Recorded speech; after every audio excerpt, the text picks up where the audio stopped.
जी अस्सलाम वालेकुम, क्या हाल है? आप लोग खैरियत से हैं? एक बहुत बड़ा सवाल है कि पाकिस्तान का सबसे बड़ा मसला क्या है। अभी जब हम ये प्रोग्राम स्टार्ट करने लगे थे तो मैंने फाई से पूछा था कि सबसे बड़ा मसला क्या है, और इसने ऐसी कुछ ज़बरदस्त किस्म की हैरानकुन किस्म की चीज़ बताई जो मेरे दिमाग में आई नहीं, और मैं बड़ा हैरान और परेशान हूँ कि क्या वाकई ये पाकिस्तान का सबसे बड़ा मसला है। तो हम स्टार्ट ही शो जो है ना इससे कर रहे हैं। तो कौन सा मसला है जनाब पाकिस्तान का देखिए, सबसे बड़ा? कहा जा रहा है कि जेन जी हाँ, पाकिस्तान का सबसे बड़ा मसला कॉकरोच। है। कॉकरोच, जिन्हें इंडिया से एक वर्ड निकला है कॉकरोचों से कहा जा रहा है, लेकिन मेरे ख्याल से पाकिस्तान का सबसे बड़ा मसला जो है वो जेन जी नहीं है। जेन जी को अंडरस्टैंड करना है। जो एक डिवाइड आ गया हुआ है बाकी लोगों में और जेन जी के अंदर, ये डिवाइड खत्म करना बहुत ज्यादा जरूरी है। जेनजी कहते क्या किनको है, कहाँ से ले, देखिए जो कब पैदा हुए जेनजी वाले? देखिए, आपकी अभी भी मुल्क की जो 2/3 आबादी है वो जेंजी है। अंडर 30 की एज के अंदर वो लोग हैं। ठीक है। और आप मास भी से जेनजी आपकी में हो? मैं जेंजी से बाहर आ गया हूँ वैसे तो मुझसे जो थोड़े छोटे हैं वो जेंजी है। और 2/3 लेकिन आबादी पाकिस्तान की वो है। और टू थर्ड। 2/3 हम्म। पाकिस्तान की आबादी जो है, हम्म। फ्रीलांस के अंदर देख लें, जो हम्म। पाकिस्तान इतने मार के मारता है फ्रीलांस के अंदर, वो सब जेंजी का काम है। ठीक। उसमें से और कोई इतने ज्यादा इन्वॉल्व नहीं है। अभी आप ओसेंट एनालिसिस के बारे में बात कर लें, आप डिजिटल मीडिया के बारे में बात कर लें, आप इस तरह की किसी फील्ड को भी एक्सप्लोर कर लें, तो उस सब फील्ड्स के अंदर जेन जी हैं जो कि काम कर रहे हैं। हम्म। यहाँ तक कि जो पाकिस्तान इंडिया की जंग हुई थी उसके अंदर जो कहा जाता है कि जो टेक डिपार्टमेंट, जो हैकिंग का डिपार्टमेंट ये सब चला रहे थे, वो सब जेन जी है। हम्म। मसला जेन जी नहीं है। हम्म। मसला जेन जी को समझना है। हम्म। देखिए, अब आगे का जो पाकिस्तान है, जो हम्म। आगे फ्यूचर का पाकिस्तान है, वो इसी जेन जी ने ही बिल्ड करना है। हम्म। आप अगर इस तरह से उनके बीच में और अपने बीच में दीवार खड़ी रखेंगे लेकिन तो अजीबो उससे गरीब से लगते हैं, लंबे लंबे बाल से हैं, चिमुसड़ से हैं, बिल्कुल अंदर घुसे रहते हैं, हर वक्त मोबाइल फोन के अंदर घुसे हुए हैं, laptop mobile phone, laptop mobile phone. और अंडरस्टैंडिंग उनकी है कोई नहीं, स्क्रीन टाइम बहुत ज़्यादा है, न सोने का टाइम है न जागने का टाइम है, फूड पैटर्न उनके बदल गए हुए हैं, और बदतमीज भी। देखिए, बदतमीज तो मैं नहीं कहूंगा, वो एक इंडिविजुअल टू इंडिविजुअल वेरी करता है। लाजमी नहीं है, आप जनरलाइज नहीं कर सकते कि सारी जेंजी जो है वो बदतमीज है, या सारी जेंजी जो है वो सुस्त है, या सारी जेंजी कुछ नहीं कर रही। बिल्कुल वो फोन के अंदर लगे हुए हैं, लैपटॉप के अंदर लगे हुए हैं, लेकिन टेक्नोलॉजी जो है वो आजकल हर तरफ, हर चीज के अंदर, हर एलिमेंट के अंदर टेक्नोलॉजी है, और वो उसे भरपूर तरीके से यूज करना, इस्तेमाल करना जानते हैं। हम्म। ये जेन जी ही है जिस तक ये खबरें भी सबसे पहले पहुंच रही हैं, वो ही अपडेट कर रहे होते हैं। वही, बल्कि जेन जी, एक बहुत मजे की चीज ये है कि जेन जी के ही ओसेंट एनालिसिस के हम्म। काफी सारे ग्रुप्स हैं। यानी कि आप देखते हैं ना, एआई की फेक वीडियो आ गई, किसी ने कुछ कर दिया, तो इस पे जो एनालिसिस बना के देते हैं कि नहीं ये असल नहीं है, ये नकली है, वो भी सब जेन जी है। हम्म। जो अच्छी इंफॉर्मेशन पास डाउन कर रहे हैं वो भी सब जेन जी हैं। हम्म। ये तो उसी तरह से है कि आप अपने मुल्क के फ्यूचर के साथ एक जो रिश्ता है वो काट दें और हम्म। आप कहें ये सब ही खराब तो है। हम बाइस्ड हैं, आपका ख्याल ये है? बहुत ज्यादा बाइस्ड हैं। अच्छा। अच्छा। से बाइस्ड नहीं, बहुत ज्यादा बाइस्ड हैं जो जेन जी को, और खास तौर पे जो जनरलाइज कर देते हैं कि सब बुरे हैं। ये ऐसे ही है कहा जाए कि सब सियासतदान बुरे हैं। लाजमी तो नहीं है सब बुरे हो, कुछ सही भी हो सकते हैं बीच में। तो अगर हमने पाकिस्तान को आगे बढ़ाना है तो हमें फिर जेन जी के साथ आप मामला लोगों को सेटल करना पड़ेगा। अंडरस्टैंड भी करना पड़ेगा जेन जी को, उनकी चीजों को, उनकी टेक्नोलॉजीज को अडॉप्ट भी करना पड़ेगा। उनके और लाइफस्टाइल को उनके भी। साथ उनके लाइफस्टाइल को भी, और उनसे आपको डिबेट या आपको बैठ के बात करनी पड़ेगी। ये इस तरह से आप तर्क नहीं कर सकते उनकी सारी चीजें। हम्म। इंडिया में देखें क्या हुआ, हम्म। जेन जी ने पूरे इंडिया को हिला के रख दिया एक दफा में। पूरा इससे सिस्टम पहले बदल दिया, पूरा एजुकेशन सिस्टम, सिस्टम बदल दिया उन्होंने बिल्कुल दो पूरा हफ्तों सिस्टम में। बदल दिया 2 हफ्तों के अंदर। हम्म। और आगे भी मेरे ख्याल से जो लीडरशिप आपकी उभर के आ रही होगी नेक्स्ट, वो जेन जी ही आएगी, और तो कहीं से हम लोग ला नहीं सकेंगे। हम्म। यही पॉपुलेशन है, इसी को ग्रूम करना होगा हमें। हम्म। और मेरे ख्याल से वो काफी हद तक बोलने चालने में, information wise, they are well groomed पहले से। We hmm. Just need to address the problem मैं पिछले प्रॉपरली। दिनों देख रहा था कि बिलावल भुट्टो का एक इंटरव्यू कर रहा था एक बच्चा छोटा सा, और कश्मीर के अंदर, और वो उसके घर गए थे और वो बड़े कॉन्फिडेंस के साथ बोल रहा था, 7-8 साल का बच्चा था बिल्कुल। बिल्कुल है ऐसे ना? ही है। देखिए, तो आप 10 साल के, 15 साल के बच्चों को, आजकल के बच्चों को देखें, उनका कॉन्फिडेंस लेवल देखें, और आप अगर कंपेयर करें हिस्टोरिकली कि हाँ हम लोग हाँ, भी जब मैं तो छोटे थे, आप जब छोटे होंगे, तो तब और अभी से बहुत ज्यादा चेंजेस आ गए हुए हैं। टेक्नोलॉजी के साथ साथ ये गैप भी बहुत ज्यादा ग्रो किया है। आजकल के बच्चे, मैं मानता हूं कि हम लोगों से, जब मैं बचा था, तो उनसे भी ज्यादा तेज हैं। हम्म। उनसे, हमसे भी ज्यादा अवेयर हैं। वो पॉलिटिकली अवेयर हैं, वो इकोनॉमिकली अवेयर हैं। ऐसे नहीं है कि उन्हें कुछ पता नहीं है। हो सकता है कि उन्हें बहुत ज्यादा पता है। हम्म। इंफॉर्मेशन जो है वो बहुत ज्यादा भरी हुई है, और हमें सिर्फ उस इंफॉर्मेशन को गाइड करने का, उसे सही रास्ता देने की बिल्कुल जरूरत है। सही। इसका मतलब ये है कि हमने दीवारें खड़ी की हुई हैं बिला वजह, और वो हमारा फ्यूचर है। ये बात वैसे ठीक है, और नया पर्सपेक्टिव है, अंडरस्टैंड करने की कोशिश करेंगे। जनाब, आज का जो वीलॉग है वो आपके सामने कुछ चीज़ें रखेंगे हम, और उसके बाद फिर आगे लेके जाएंगे। आज रात फाइनल होगा, और ये दावा किया ईरान ने। ईरान क्या करना चाहता है आज रात, ये आपको इस वीलॉग में बताएंगे। सऊदी अरब ने अमेरिका से अपील कर दी है, मदद मांग ली है, और ये किस टाइप की मदद है ये हम आपको इस व्लॉग में बताएंगे। उर्दन में अमेरिका के खिलाफ बगावत हो गई है, लोगों ने वहां पे बगावत कर दी है कि निकालो इनसे। तो क्या अमेरिका जो है वहां पे उर्दन के अंदर अजनबी बनता चला जा रहा है, और अगर ये मूवमेंट तेज हो जाती है तो क्या बनेगा, ये भी आपको इसी व्लॉग में बताएंगे। और पाकिस्तान का कर्जा वापस हो गया, पाकिस्तान ने आज कमाल ही कर दिया है। क्या कमाल किया है ये भी पूरी डिटेल आप इस व्लॉग में मुलाहिजा करेंगे। और साथ साथ जंग जो है वो बड़ी तेज होती चली जा रही है, बहुत ही खौफनाक एलिमेंट्स उसके अंदर आगे हुए हैं। कौन कौन से एलिमेंट है वो, और साथ ही डोनाल्ड ट्रंप शदीद एंग्जाइटी के अंदर है, क्या एंग्जाइटी उसको होगी है, क्या करना चाहता है। और साथ ज़ेलेंस्की जो है, जो ज़ाहिर यूक्रेन का प्रेसिडेंट है, उसने रशिया के लिए एक नया मेथड ईजाद कर लिया है। ये मेथड आने वाले दिनों में हो सकता है ग्लोबल मेथड बन जाए और हर जगह पे आपको ये तबाही नजर आए। और ये दोनों स्टोरीज जो है फाइज की है, फाइज आपको अभी ये बताएगा डिटेल के साथ। लेकिन वीलॉग की तरफ जाने से पहले मेरी आपसे रिक्वेस्ट है कि चैनल को सब्सक्राइब जरूर कीजिएगा, और ये जो बेल आइकन है उसको जरूर प्रेस करें ताकि नोटिफिकेशन आपको मिलता रहे। और ये याद रखें कि अच्छी बात का जारिया होती है। अगर आपको ये वीलॉग अच्छा लगे तो किसी न किसी के साथ जरूर शेयर कीजिएगा। और हमने अपना column 0 point of audio form के साथ साथ अपने वेबसाइट जावेदशेख.com के ऊपर प्लेस करना शुरू कर दिया। आप हमारा कॉलम पढ़ भी सकते हैं। साथ ही मेरी आपसे रिक्वेस्ट है कि हमें टिकटॉक पे भी ज्वाइन कीजिए, एन टीवी के नाम से हमने वहां पे अकाउंट बना दिया है। आप हमें हमारा जो व्हाट्सएप चैनल है उसको ज्वाइन कीजिए, हमें फेसबुक पेज के ऊपर ज्वाइन कीजिए, और हमारा जो ट्विटर अकाउंट है उसको जरूर फॉलो कीजिए। आज की जो खबरें हैं वो आपके सामने रखते जाते हैं, और फिर उसके बाद जो दो नई खबरें हैं जो ज़ाहिर है फायज आपको बताएंगे, और वो डिफरेंट चीज़ें हैं, मेरे लिए भी नई थी, और आप भी सुनेंगे तो यकीनन डेफिनेटली एक नया पर्सपेक्टिव होगा जो आपके सामने आएगा। एक तो सऊदी अरब के वज़ीर दिफा शहज़ादा खालिद बिन सुलेमान जो है एमरजेंसी में वो वाशिंगटन गए हैं, और वहाँ उन्होंने सदर डोनाल्ड ट्रंप के साथ मुलाकात की और जेडी वैंस के साथ मुलाकात की है। ये अनप्रेसिडेंटेड है, और अचानक ये मुलाकात जो हुई है इसके अंदर से बहुत सारी चीज़ें निकल रही हैं, क्योंकि इराक की तरफ से जो अटैक किया गया था सऊदी अरब के ऊपर, और जो सऊदी अरब ने उसके ऊपर अटैक किया है, उसके बाद एक नई सूरत हाल, एक नया सिनेरियो डेवलप हो रहा है कि एक साइड से हौजी हैं, दूसरी साइड से इराकी मलेशिया हैं। ये 67 मलेशियाज हैं जिनका एक कम्बिनेशन है, और ये लोग तनख्वाह सरकार से लेते हैं लेकिन हुक्म जो है वो ईरान से लेते हैं। तो अजीब सी सूरत हाल है। ये पूरी डिटेल हम आगे चल के किसी वक्त आपको बताएंगे कि ये मलेशिया कौन है, किस तरह बने, इनका दाइश के साथ क्या ताल्लुक था, और ये वहाँ पे किस किस्म के जो इनकी बैकग्राउंड है वो, ये बड़ा खौफनाक किस्म का फिनोमेना है जो किसी दिन पूरी डिटेल के साथ आपको बताएंगे। और ये बड़ी कमिटेड किस्म के लोग हैं, इनका सिर्फ एक ही काम है, जान लेना या फिर जान देना। ज़ाहिर है सऊदीज़ इस बात पे वाकई घबरा रहे हैं कि ये लोग अगर आगे बढ़ गए तो दोनों साइडों से ज़ाहिर है फिर सैंडविच बना दिया जाएगा सऊदी अरब को। तो इस सारे सिनेरियो के अंदर सऊदी वज़ीर दिफा का वहाँ जाना और ये एमरजेंसी मीटिंग कॉल करना, ये वाकई ही अनप्रेसिडेंटेड है, और देखते हैं कि इसका क्या बनता है। जेडी वैंस के साथ उनकी पहले मुलाकात हुई, और साथ ही उन्होंने कहा जी कि इराकी जो मलेशिया है उन्होंने बुनियादी ढांचा जो सऊदी अरब का उसको टारगेट किया है, तवानाई की तनसीबात के ऊपर हमला किया है, ये हमारी रेड लाइन है, हम इसे एक्सेप्ट नहीं कर सकते। और उसने कहा जी कि हौजियों के साथ हमारी जंग जो है नहीं होगी, इराक के साथ भी हम जंग को अवॉइड करना चाहते हैं, लेकिन हम अपना दिफा करते रहेंगे, हम जंग को फैला नहीं रहे लेकिन दिफा तो हमने करना है, ये शहजादा खालिद बिन सुलेमान ने कहा। साथ साथ उन्होंने कहा कि हौजियों के खिलाफ अमरीकी मदद की हमें जरूरत नहीं है, यानी हौजियों के खिलाफ मदद नहीं मांग रहे, लेकिन इराक के खिलाफ मुझे लगता है ये मदद मांग रहे हैं। और यहाँ पे ये भी आप जेहन में रखिएगा कि शहजादा खालिद बिन सुलेमान जो हैं, ये जो वली अहद मोहम्मद बिन सुलेमान है उनके छोटे भाई हैं, और दूसरा वजीर दिफा भी हैं, और तीसरा ये पायलट भी हैं। ये भी ध्यान में रखें कि ये पायलट भी हैं और जहाज उड़ाते हैं, और राफेल जो है ना उसके ये पायलट हैं, और पाकिस्तान की जो एयरफोर्स है उसके साथ बहुत गहरा और करीबी ताल्लुक है इनका। इसके साथ साथ एक और खबर भी आई, वो ये कि इराक की जो आर्म्ड फोर्सेज है उन्होंने सऊदी अरब से सबूत मांग लिया कि आप हमें बताएं। उनके कमांडर चीफ ने यह मुतालबा किया है कि कहाँ से इराक से आपके ऊपर हमला हुआ है। तो सऊदी अरब से कहा गया है कि जनाब ये जो आप कह रहे हैं कि हमारे ऊपर हमला हुआ है तो हमने जवाब में हमला किया, तो आप हमें सबूत दें। तो ये इराक की तरफ से डिमांड की गई। और साथ ही एक और खबर जो सऊदी अरब से रिलेटेड आ रही है वो ये कि रेड सी के मामले पे ये एक आलमी इत्तेहाद बनाना चाहते हैं, ये बाकी मुल्कों को अपने साथ मिला के एक नया सिनेरियो वहां पे क्रिएट करना चाहते हैं ताकि रेड सी की हिफाजत की जा सके। अब नए हुर्मस के ऊपर अगर दुनिया इकट्ठी नहीं होती तो मुझे लगता है कि सऊदी अरब रेड सी के मामले में यूरोपियन मुल्कों को इकट्ठा कर लेगा अपने साथ, क्योंकि उसकी वजह यह है कि रेड सी की वजह से यूरोप डायरेक्ट इससे मुतासर होता है, क्योंकि ये मेडिटेरियन सी के साथ कनेक्टेड है।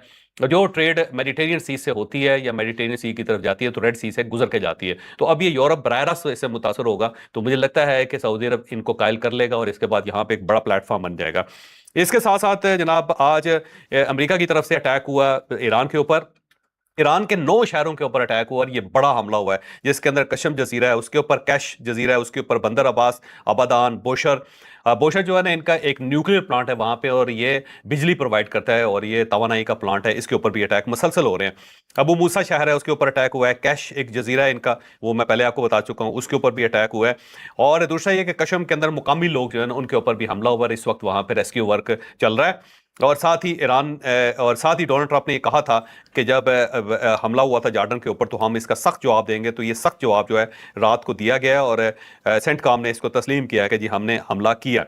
इसके साथ साथ ईरान की तरफ से फिर जवाबी हमला हुआ। ईरान ने कुवैत के ऊपर, शुमाली इलाका है कुवैत का, उसके ऊपर अटैक किया, लेकिन वहां पे एक चाइनीज कंपनी थी और उसकी इमारत को डैमेज किया गया बहुत बुरी तरह, और वहां पे एक वर्कर जो है ना वो भी उनका मारा गया। ये किसी चाइनीज कंपनी पे पहली मर्तबा ईरान की तरफ से हमला हुआ है। अब ये चाइनीज कंपनी जो है, इसके ऊपर हमला क्यों हुआ है, ये एक अजीब सी बात है, क्योंकि चाइना इस वक्त सपोर्ट कर रहा है ईरान को, तो अपने सपोर्टर के ऊपर हमला एक अजीब सी बात है, जो जाहिर है मेरा ख्याल अनफोल्ड होगी रात तक स्टोरी, तो हम मजीद आपके सामने रखेंगे। इसके साथ जॉर्डन ने यह तस्लीम किया, उर्दन ने, कि हमारे ऊपर 5 मिसाइलों का हमला हुआ, लेकिन हमने उनको इंटरसेप्ट कर दिया और वो कोई खास नुकसान नहीं पहुंचा सके।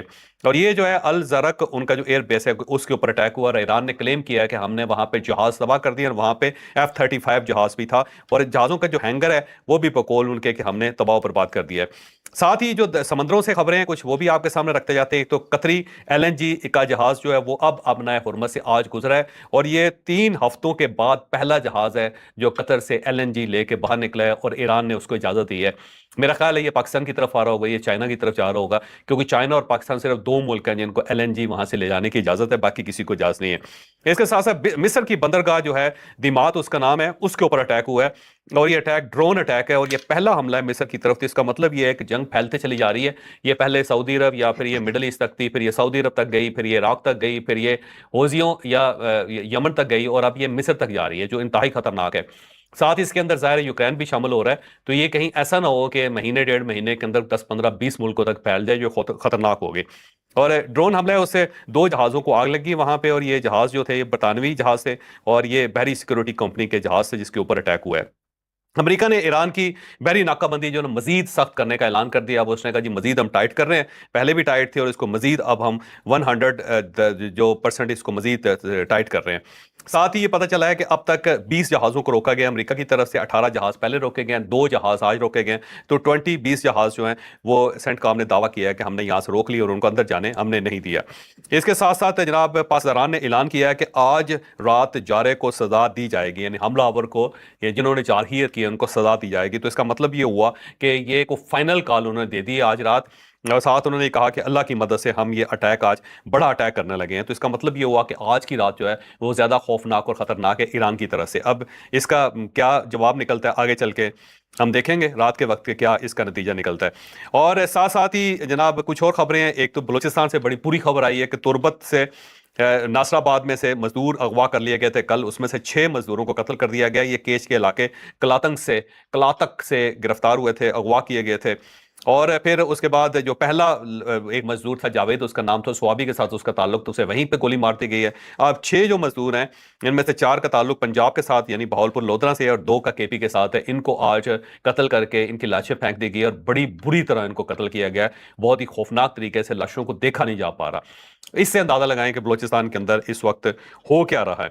इसके साथ साथ पाकिस्तान की तरफ से एक अच्छी खबर यह है कि पाकिस्तान ने एक तो सऊदी अरब ने पाकिस्तान का जो कर्जा है $5 अरब उसे रोल ओवर कर दिया है, और ये 3 साल के लिए किया गया है। पहले जो कर्जा $5 बिलियन का दिया गया था 3 माह के लिए था, अब इसे 3 साल के लिए रोल ओवर कर दिया गया, और ये पाकिस्तान के लिए खुशखबरी है। और साथ ही जो गवर्नर स्टेट बैंक उन्होंने बताया कि जुलाई के महीने में $2.2 बिलियन पाकिस्तान ने अदायगी की है।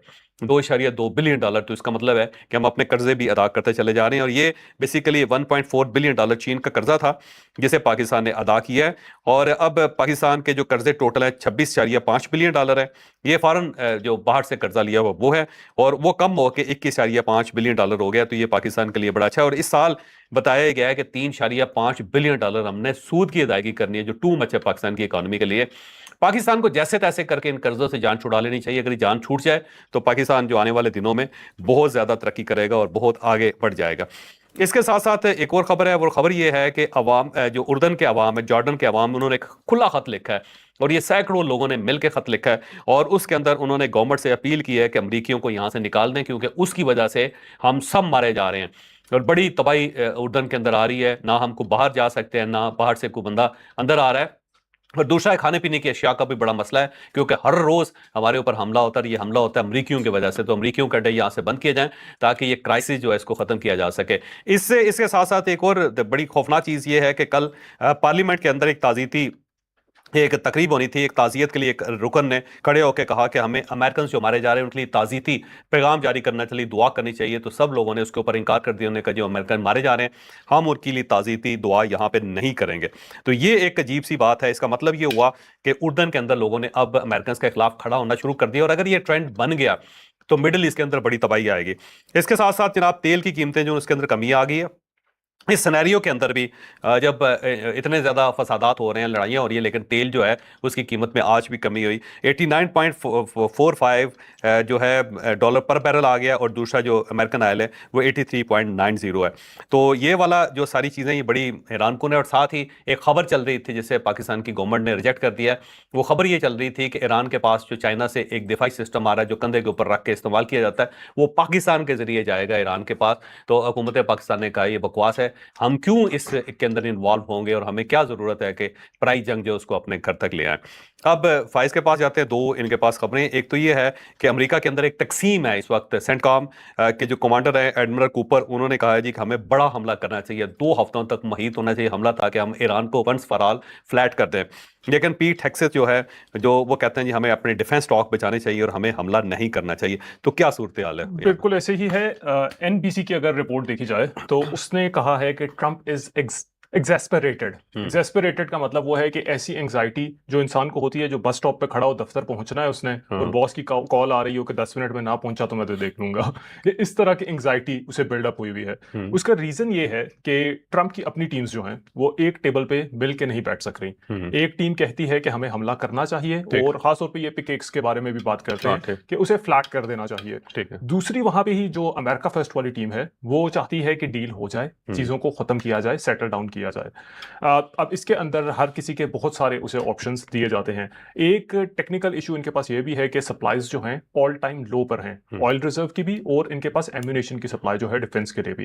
इन्हें दोनों में से एक चीज पकड़नी पड़ेगी, या तो ये ईरान को कंप्लीटली फ्लैट करना पड़ेगा तब ये इनकी जान छूट सकेगी, या सेकेंडली इन्हें एक बैकफुट पे आना पड़ेगा तब इनकी जान छूट सकेगी। यानी थोड़ी सी बेइज्जती करवा के पीछे हट जाए, बेइज्जती करवा के। और ट्रम्प अब क्योंकि बहुत ज्यादा एंग्जाइटी का शिकार हो गया हुआ है उसे, क्योंकि इजराइल टाइम्स तक ने ये रिपोर्ट किया है कि ट्रम्प को अब इस जंग का एंड नजर नहीं आ रहा, कोई एंड पॉइंट नजर नहीं आ रहा, जिसकी वजह से वो बहुत ज्यादा परेशान है। तो बहुत सारी स्पेकुलेशंस हैं। आपको क्या लगता है लेकिन कि क्या बड़ा हमला होगा? मुझे लगता है ये बड़ा हमला करेगा, ट्रम्प बड़ा हमला करेगा और उसकी तैयारियां चल रही। और जिस तरह ज़ेलेंस्की का वहां जाना, नेतन्याहू का वहां जाना, सऊदीया का वहां जाना, यूएई की तरफ से अपीलें करना, कतर का वहां पे इन्वॉल्व होना, ये जो टू मच है। क्योंकि ईरान ने 2 बड़ी गलतियां की। अगर ये जंग आपने हुर्मुज़ तक रहती तो उसमें कोई शक नहीं था, हो सकता है अमेरिका निकल जाता, लेकिन अब इन्होंने रेड सी को शामिल कर लिया और इराक को शामिल कर लिया।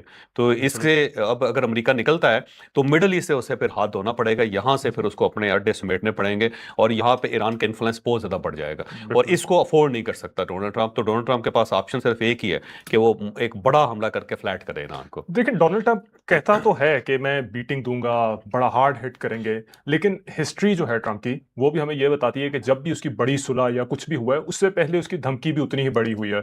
ये भी नहीं हो सकता कि वो इस दफा भी धमकियां जो दे रहा है वो बड़ी धमकियां इसीलिए दे रहा है कि आगे कोई बड़ा ट्विस्ट भी आ सकता हो।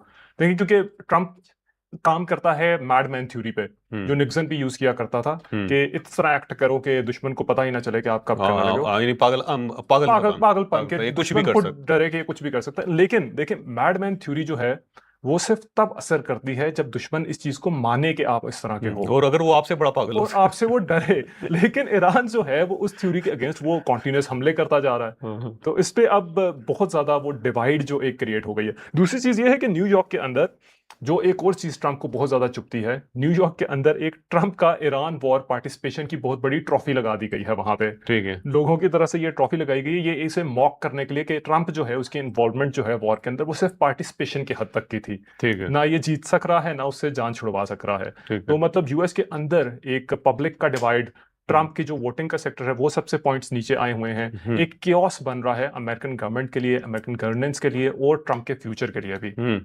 अब आते हैं दूसरी तरफ तो यूक्रेन इसका की मतलब तरफ। ये है कि जंग खतरनाक होती जा रही है। अगर वो एंग्जाइटी में खतर आ गया और सुपर पावर का प्रेसिडेंट है, वो अगर एंग्जाइटी में आ गया, डेस्परेट हो गया, तो डेफिनेटली इसका नतीजा को खौफनाक निकलेगा। अब मेरी गट फीलिंग ये है कि ट्रंप अपनी इज्जत बचाने के लिए, अमेरिका की इज्जत बचाने के लिए उसको कुछ ना कुछ करना पड़ेगा। अगर वो वैसे यहाँ से वापस चला जाता है ना, तो वो जो माइट था ना उसका, वो खत्म हो जाएगा, उसका खौफ खत्म हो जाएगा दुनिया में फिर। बिल्कुल ऐसे ही है। लेकिन देखिए उसे दूसरा चैलेंज उसका भी सामना करना पड़ता है कि उसके पास इतनी एम्यूनेशन या इतना हथियार नहीं रहा। अगर वो ये प्लान करता है, ईरान पे हमला करता है और वो फुल फ्लेज जाता है, तो आगे फ्यूचर के ऐसे इवेंट्स के लिए यूएस के पास कोई डिफेंस नहीं होगा। हाँ, नहीं, चाइना का मुकाबला नहीं कर सकेगा, रशिया का नहीं कर रशिया का नहीं ठीक। कर सकेगा। और आखिरी खबर जो ज़ेलेंस्की की, अच्छा ये मजे की स्टोरी ये है कि फॉरेन पॉलिसी मैगजीन है, इसने एक आर्टिकल पब्लिश किया है। उसने कहा है इसे wild berries theory of Russian defeat.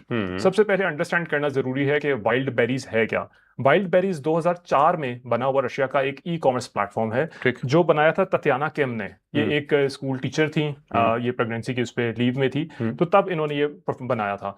इस टाइम पे ये खातून जो है ये रशिया की रिचेस्ट वुमन है। और ये वाइल्ड बेरीज प्लेटफॉर्म जो है ये ई कॉमर्स के थ्रू 6.1 ट्रिलियन रूबल 2025 के अंदर 6.1 ट्रिलियन रूबल्स जो है उसका वो इस प्लेटफॉर्म से सर्कुलेट कर रहा है, सर्कुलेट कर रहा है। यानी पूरी मैशत इस पे चल रही है, यानी कि 80 बिलियन डॉलर्स, और ये इनकी जीडीपी का 8.5% बनता है। ठीक है। ये अब वाइल्ड बेरीज जो है ये पहले तो एक कपड़ों का प्लेटफॉर्म था, लेकिन इस टाइम पे रशिया की रिटेल ई कॉमर्स को ये हैंडल करता है। यानी कि जो परचेजिंग वहां का अमेजोन, वहां का दराज, वहां का जितना भी ई कॉमर्स है सब इस पे डिपेंडेंट है। यूक्रेन ने अब काम जो करना शुरू किया हुआ है, यूक्रेन इस पे अटैक्स कर रहा है, इसके वेयर हाउसेस के ऊपर, लॉजिस्टिक हब्स के ऊपर और इसके कनेक्टेड बैंकिंग के ऊपर। यानी कि अगर ये डैमेज होता है, वाइल्ड बेरीज का प्लेटफॉर्म डाउन हो जाता है, तो रशियन इकोनॉमी का 8.5% जीडीपी जो है वो एक दिन के अंदर वाइप आउट हो जाएगा। और अगर यही चीज आगे भी इसी तरह से बढ़ती रहती है, तो हम लोग एक ऐसे वॉरफेयर के अंदर एंटर हो रहे हैं जिसके अंदर फाइनेंशियल इंस्टीट्यूट्स या बैंकिंग सिस्टम्स को टारगेट किया जा सकता है, क्योंकि इसके बाद हर मुल्क यही मानेगा कि ये फेयर गेम है। हम डाटा सेंटर्स को उड़ा सकते हैं, हम सारी चीजों को उड़ा सकते हैं। ये एक्चुअली स्ट्रैटेजी जो है वो जॉन वार्डन की है, जो उन्होंने 1988 के अंदर 5 रिंग्स की फिलॉसफी बनाई थी। ठीक है। तो इसका मतलब ये है कि डेंजरस जोन में चला गया, और अगर ये रशिया को डैमेज कर देता है तो इसका मतलब ये होगा कि पूरी दुनिया के अंदर ये फिनोमेना स्टार्ट हो जाएगा, और फिर बैंकिंग सेक्टर जो कोलैप्स कर जाएगा, वो कोलैप्स कर गया तो आलमी मैशत जो है ना वो डाउन हो जाएगी, वो बिल्कुल कंप्लीटली वॉश आउट हो जाएगी। लेकिन जनाब, अगले व्लॉग में मुलाकात होगी। पाकिस्तान जिंदाबाद।